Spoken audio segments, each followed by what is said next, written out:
अस्सलाम वालेकुम my YouTube family, कैसे हैं आप सब लोग। उम्मीद करती हूँ सब ठीक ठाक खुशहाल और सेहतमंद होंगे।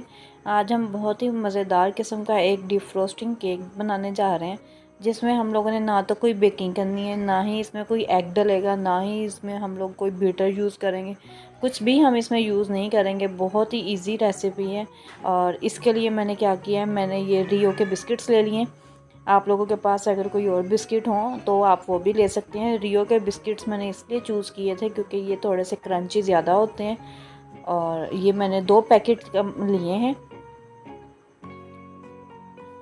2 पैकेट लेके इनके अंदर से जो क्रीम है वो मैं इस तरह नाइफ़ की मदद से अलग कर लूँगी। सारी क्रीम मैंने अलग कर लेनी है, वो ऑप्शनल है, आपने बाद में ऐड करनी हो तो कर लें। और बाकी जो बिस्किट्स हैं उनको मैं इस तरह से पार्ट्स में डिवाइड कर लूँगी। तकरीबन मैंने एक बिस्किट के 4 से 5 जो है ना वो पार्ट्स में किया है इसको। और बहुत ईजीली ये क्रंची से बिस्किट्स जो है ना वो पार्ट्स में डिवाइड हो जाएंगे।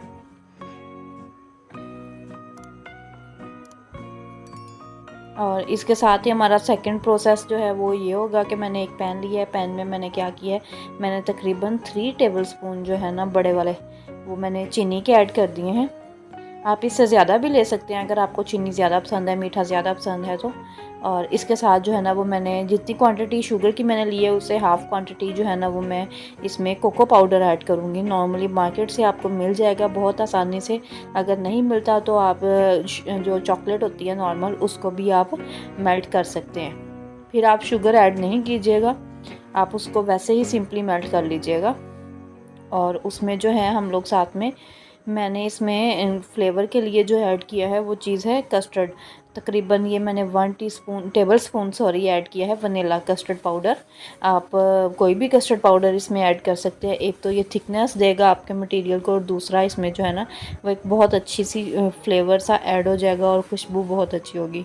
पहले मैं इन सब ड्राई इंग्रेडिएंट्स को मिक्स कर लूँगी अच्छे से। जब ये अच्छे से फ्लेम मैंने अभी तक आप देख सकते हैं कि ऑन नहीं की है। और जब ये अच्छे से मिक्स हो जाएंगे तो मैंने इसमें जो है ना वो 1 कप दूध ऐड कर दिया है। ये नॉर्मल टेम्परेचर पे दूध था, बहुत ज़्यादा ठंडा भी नहीं है। ठंडा ना लीजिएगा आप ज़्यादा, क्योंकि उसको फिर हमें थिक करने में ज़्यादा टाइम लगेगा और हमने इस रेसिपी को तो झटपट से तैयार करना है। और बीटर की मदद से इस तरह से मैं इसको मिक्स कर लूँगी। हैंड बीटर आप ले लें या फॉक ले लें आप, और बहुत आसानी से ये मिक्स हो जाएगा। बस इतना आपने इसको मिक्स करना है कि इसमें कोई लम्स ना बन रहें।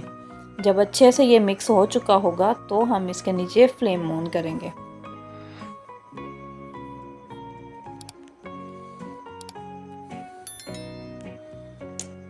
तकरीबन 1 से 2 मिनट हमने सिर्फ इसको बीट करना है। बीट करने के बाद जो है ना मैंने अब इसके नीचे बिल्कुल मीडियम सी फ्लेम ऑन कर देनी है और इसको बॉयल आने देना है।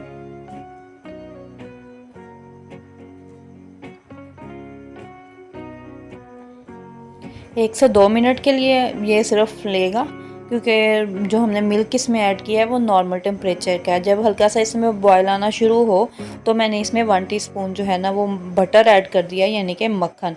और ये मक्खन जो है वो अनसाल्टेड मक्खन है, मैंने तो घर का बना हुआ मक्खन इस्तेमाल किया। आपके पास कोई भी हो, लेकिन आप ये ख्याल रखिएगा कि वो सॉल्टेड ना हो। जब इसको उबाल आना शुरू हो जाएगा तो चम्मच की मदद से इस तरह से हम हिलाते रहेंगे। और इसकी थिकनेस की एक निशानी ये भी होगी कि ये चम्मच के साथ स्टिकी होना शुरू हो जाएगा। जब ये फुली थिक हो जाएगा तो ये चम्मच के साथ स्टिकी होगा। और ये अब इस तरह से देखें, तकरीबन 3 से 4 मिनट के बाद इसमें कितनी अच्छी सी शाइन आई है और बहुत ही अच्छे से ये तैयार हो चुका है। अच्छा, यहाँ से एक स्टेप जो है ना वो मेरे से मिस हो गया कि मैंने जब वो हल्का सा ठंडा हुआ था तो मैंने इसमें जो है हाफ़ जो है ना चॉकलेट सीरम अपना जो मैंने बनाया था वो ऐड कर दिया है बिस्किट्स में, और इन्हें अच्छे से मिक्स कर लिया है। मिक्स करने के बाद जो है अब मैं इन्हें डिश आउट कर लूँगी। और इतना ज़्यादा इसको आपने हिलाना जुलाना नहीं है, उस तरह से बिस्किट्स का जो है ना वो और ज़्यादा नरम होने शुरू हो जाएंगे। हम लोगों ने इन्हें थोड़ा क्रंची ही रखना है। तो कोशिश करें, आप कोई और बिस्किट्स भी अगर कर सकते हैं, डाइजेस्टिव बिस्किट्स जो हैं वो बहुत अच्छे रहेंगे, इसके लिए आप वो यूज़ कर लें। रियो बिस्किट भी थोड़े से जो है वो कुछ टाइम के बाद इनका क्रंचीनेस जो है ना वो ख़त्म हो गई थी।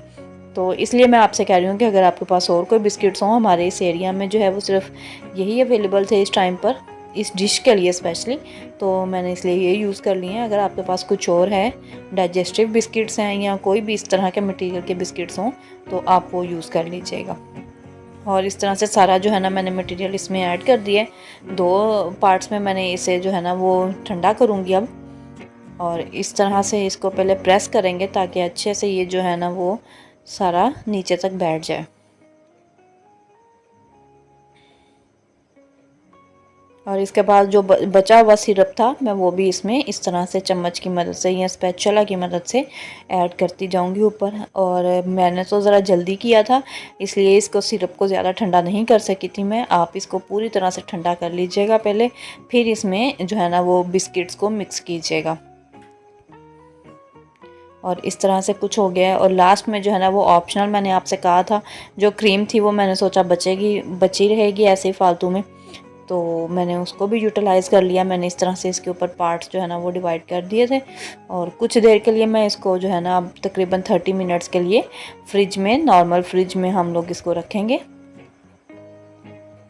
ताकि ये अच्छे से ठंडा हो जाए। जितना ज़्यादा ठंडा हुआ होगा ये उतना मज़ेदार बनेगा। और बहुत ही झटपट से आपने देखा बन गया।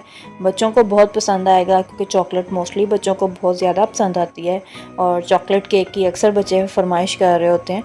तो इंशाल्लाह मदर्स की टेंशन जो है ना वो ख़त्म होती जाएगी। इस तरह से आप लोग झटपट से बगैर किसी बेकिंग के आप लोग जो है इस तरह से उन्हें रेडी करके दे सकते हैं। फ़ाइनल लुक ठंडा होने के बाद ये कुछ इस तरह से जम चुका था अच्छे से। और बहुत मज़ेदार सा ये बना था। इंशाल्लाह आप लोगों को बहुत पसंद आएगा। आप लोग घर में ज़रूर ट्राई कीजिएगा। बहुत ही कम बजट में और बहुत ही कम टाइम में बना है। मुझे दुआओं में याद रखिएगा। अपना बहुत सारा ख्याल रखिएगा। मेरी वीडियो को लाइक और शेयर भी कीजिएगा। अल्लाह हाफ़िज़।